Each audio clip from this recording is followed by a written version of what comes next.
Tirupati cyber crime పోలీసులు గడిచిన 2 నెలల వ్యవధిలో జిల్లా వ్యాప్తంగా ప్రజలు వివిధ కారణాలతో పోగొట్టుకున్న కోటి రూపాయల విలువ కలిగిన 500 మొబైల్ ఫోన్లను గుర్తించి స్వాధీనం చేసుకోవడం జరిగిందని జిల్లా ఎస్పీ సుబ్బారెడ్డి తెలిపారు. వాటిని తిరిగి బాధితులకు అప్పగించడం జరుగుతుందని అన్నారు. మంగళవారం తిరుపతి జిల్లా పోలీస్ కార్యాలయంలో ఏర్పాటు చేసిన మీడియా సమావేశంలో ఇందుకు సంబంధించి పూర్తి వివరాలను మీడియాకు వెల్లడించారు. దాదాపు 500 మొబైల్స్ని కోటి రూపాయలకు పైగా విలువ చేసే మొబైల్స్ని మొత్తం ట్రేస్ చేయడం జరిగింది. ట్రేస్ చేసి ఆ మొబైల్ ఓనర్స్కి ఇవన్నింటినీ కూడా ఇవ్వడం జరుగుతుంది. రాష్ట్రంలో తిరుపతి జిల్లా మొబైల్స్ రికవరీలో 2వ స్థానం ఉంది. ఇప్పటి వరకు దాదాపు 11 కోట్ల రూపాయలు పైగా విలువ చేసే మొబైల్స్ని వారి వినియోగదారులకు పోగొట్టుకున్న వినియోగదారులకి చేర్చడం జరిగింది. ముఖ్యంగా ఈసారి దాదాపు 500 మొబైల్స్ని ట్రేస్ చేశారు.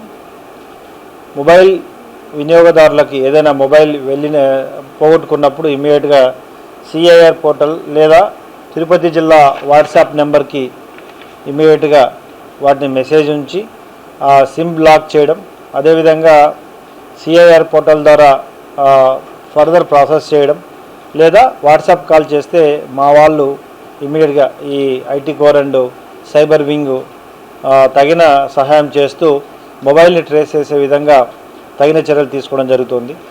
తిరుపతి జిల్లాలో ఇప్పటివరకు ఇన్ని మొబైల్స్ని ట్రేస్ చేయడం, వాళ్ళకి అప్పచెప్పడంలో ప్రముఖ పాత్ర పోషించిన సైబర్ ఇన్స్పెక్టర్ వినోద్ మరియు వారి టీం, తర్వాత ఐటీ కోర్ టీం, అదేవిధంగా అడిషనల్ ఎస్పీ అడ్మిన్ అందరినీ కూడా అభినందించడం జరుగుతుంది.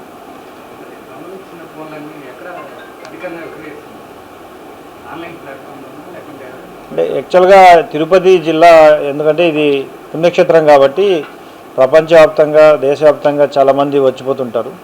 వీళ్ళ అజాగ్రత్త వలన అయితేనేమి లేదా కొంత దొంగతనాల వలన అయితేనేమి మొబైల్స్ తీసుకుంటారు. అయితే ఇక్కడ తిరుపతిలో చాలా తక్కువ అమ్మడం జరుగుతుంది. ఎందుకంటే ఇక్కడ అమ్మితే ఇమ్మీడియట్గా ఎవరైతే కొంటున్నారో ఈ దొంగ మొబైల్స్ని వారిపై కూడా చర్యలు తీసుకోవడం జరుగుతుంది. లాస్ట్ టైం కూడా చెప్పడం జరిగింది. ఈ దొంగిలించిన ఫోన్స్ని కొని ఖచ్చితంగా మళ్ళీ వాళ్ళు పట్టుబడడం జరుగుతుంది కాబట్టి వారిపై కూడా చర్య తీసుకోవడం జరుగుతుంది. ఇది రకరకాల వీటిని మళ్ళీ వేరే ప్రాంతాలకు కూడా తీసుకెళ్ళి అమ్మడం జరుగుతుంది. వాటిని ట్రేస్ చేసి మళ్ళీ వీళ్ళకి ఇవ్వడం జరుగుతుంది. చాలామంది అంతర్రాష్ట్ర దొంగలు ఉన్నారు.